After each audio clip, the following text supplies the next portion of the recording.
या बहनों, कल हमने आपको संस्कृत व्याकरण की पहली वीडियो डाली जिसमें हमने बताया वर्ण क्या है और वर्ण के कितने भेद हैं और उन भेदों का वर्णन विस्तार से वर्णन करते हुए हम आपको समझाया था। आज हम आपको अगला पॉइंट है अयोगवाह किसे कहते हैं, इसके साथ ही इसमें और कौन कौन से वर्ण आते हैं इसके बारे में समझाएंगे। अयोगवाह किसे कहते हैं, अब इसकी परिभाषा ध्यान से सुनेंगे कि इसका उत्तर कैसे देना है हमें। जिन वर्णों के अंतर्गत अनुस्वार एवं विसर्ग आते हैं उनका उच्चारण भी स्वर के साथ ही किया जाता है। व्यंजनों में प्रथम व्यंजन तथा बाद में स्वर का योग होता है, जैसे र धन अह। जो अंग खाली होती है वह है, इसको हम विसर्ग कहते हैं। तो इसका र धन अह बराबर रह। हमें पहले ही बताया था आपको कि विसर्ग हा की आवृत्ति से ही बोले जाते हैं। अयोगवाह 4 प्रकार के होते हैं। अयोगवाह कितने प्रकार के होते हैं? 4 प्रकार के। पहला अयोगवाह है अनुस्वार, है ना। इसे वर्ण के ऊपर बिंदु द्वारा भी दर्शाते हैं। आपने जैसे देखी होगी बिंदी अंगूर, आप अंग की बिंदी ऊपर रख गई तो ये क्या अनुस्वार हो गया। दूसरा है विसर्ग। विसर्ग को वर्ण के बाद 2 बिंदुओं से दर्शाते हैं, जैसे अह, है ना। तो आप 2 बिंदी रख गई तो अह बोल रहे हैं ना, अह अंगह बोलते हैं। तो पहला जो योगाओं में पहला जो वर्ण है उसे अंग कहते हैं। अंग से अंगूर वाला। और विसर्ग में अह, जो अंग खाली होती है, इसको आपने पर्णमाला के समय पढ़ा होगा जब छोटे छोटे होंगे आप। अगला है तीसरा नंबर जिह्वा मूलीय। जिह्वा मूलीय क्या होता है? का तथा ख से पहले अर्ध विसर्ग को जिह्वा मूली कहते हैं। फिर से सुने ध्यान से। का तथा खा से पहले अर्ध विसर्ग को जिह्वा मूली कहते हैं, जिसका चिन्ह ऐसा आप देख रहे होंगे। ये देखिए, ये वाला चिन्ह है जी, ये चिन्ह दिख रहा है आपको, ये चिन्ह है इसका।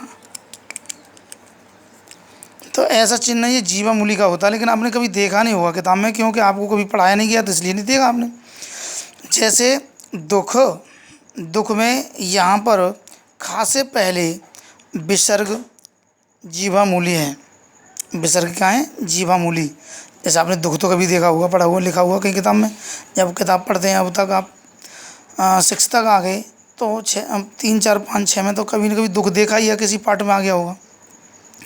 चौथा है उपपद्मानीय।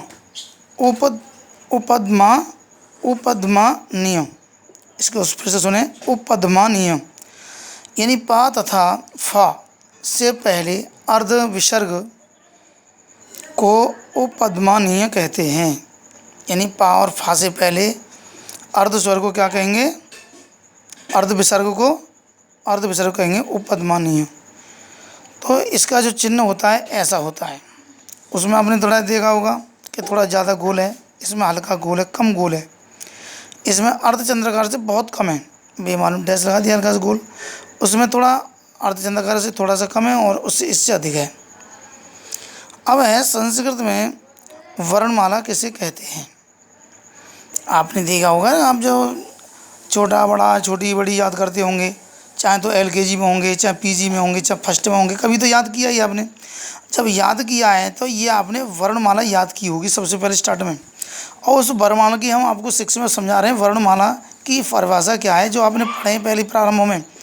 तो वर्णों के व्यवस्थित क्रम समूह को वर्णमाला कहते हैं। वर्णमाला किसे कहते हैं? फिर से बोलिए आप लोग।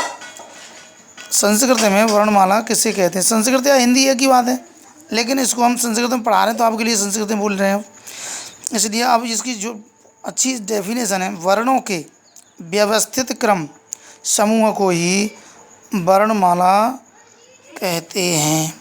आपको यहाँ पर आ गया, समझ में आ गई होगी। यानी जैसे छोटे आ से लेकर के अंग तक आपने पढ़ा हुआ, एक क्रम होगा, छोटा बड़ा छोटी बड़ी, फिर छोटा बड़ू, फिर ऋषि, फिर छोटी है बड़ी है, फिर छोटा बड़ू, फिर छोटे अंग बड़े अंग। और आपने इसमें लिर नहीं पढ़ा होगा कभी भी, तो लिर हमारी संस्कृत में आता है, लिर भी एक स्वर है। इसको हम आपको जब माहेश्वरी सूत्र आएंगे तो उसमें आपको समझा देंगे लिर क्या चीज़ होती है। तो अभी हम माहेश्वरी सूत्र की बात कर रहे थे, तो इसमें माहेश्वरी सूत्र के अनुसार कुल 42 वर्ण होते हैं। कितने वर्ण होते हैं अपनी वर्णमाला में? 42, जिनके आधार पर 42 प्रत्याहारों की भी रचना की गई है। क्या किया गया है? यानी माहेश्वरी सूत्र के अनुसार 42 वर्ण हैं और इन वर्णों के आधार पर ही 42 प्रत्याहारों की रचना की गई है। अब आप समझ पा रहे हैं माहेश्वरी सूत्र गुरु जी कहाँ से ले आए हैं। तो माहेश्वरी सूत्र आपने एक संस्कृत के प्रकांड विद्वान हैं पाणिनि।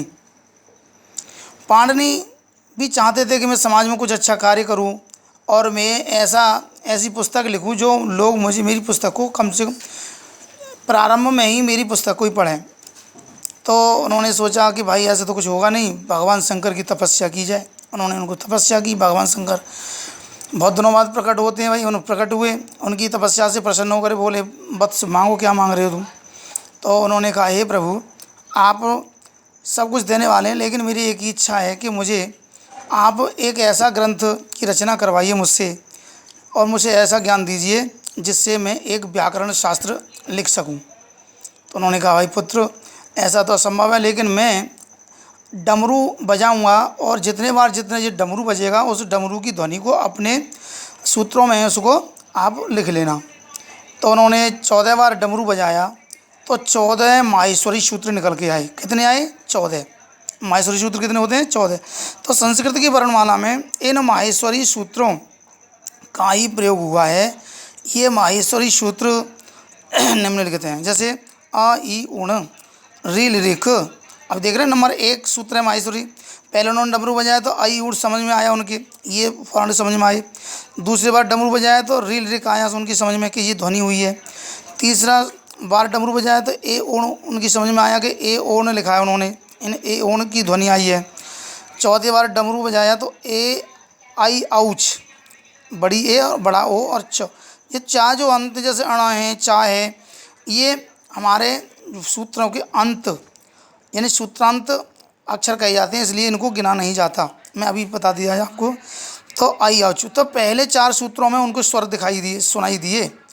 जब स्वर सुनाई दिए तो 4 पहले सूत्र देख रहे हैं आप, 1 2 3 और 4, इनमें ही सारे वर्ण हैं। एक छोटा आ, छोटी ई, छोटा ऊ, फिर री ऋषि और फिर लिरिक। ये क्या है? दोनों स्वर हैं, इसलिए दूसरे स्वर में ही ए ओण यानी छोटी ए है। ये क्या है? ये लिख गया है ए ओण, छोटी ए है, ए ओण। तो तीसरे स्वर में उन्होंने, तीसरे डमरूवान तीसरी आवाज़ में ये समझ में आया, ए ओण।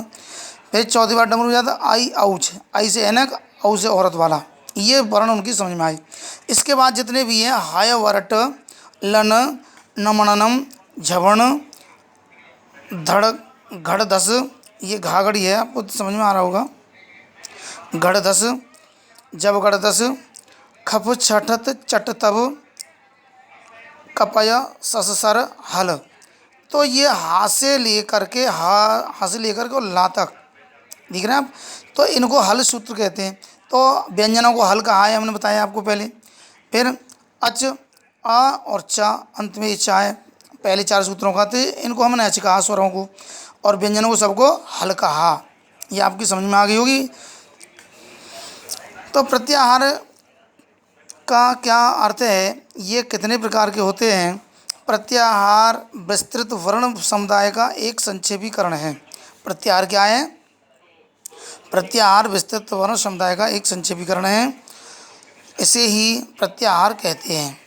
इनकी संख्या 42 है, जो हमने आपको समझा रहे हैं। अण, अक, अच, अट, अण, अम, अश, अल, इक, इच, है ना, इण उण एण एच एच हस हल यण यम यण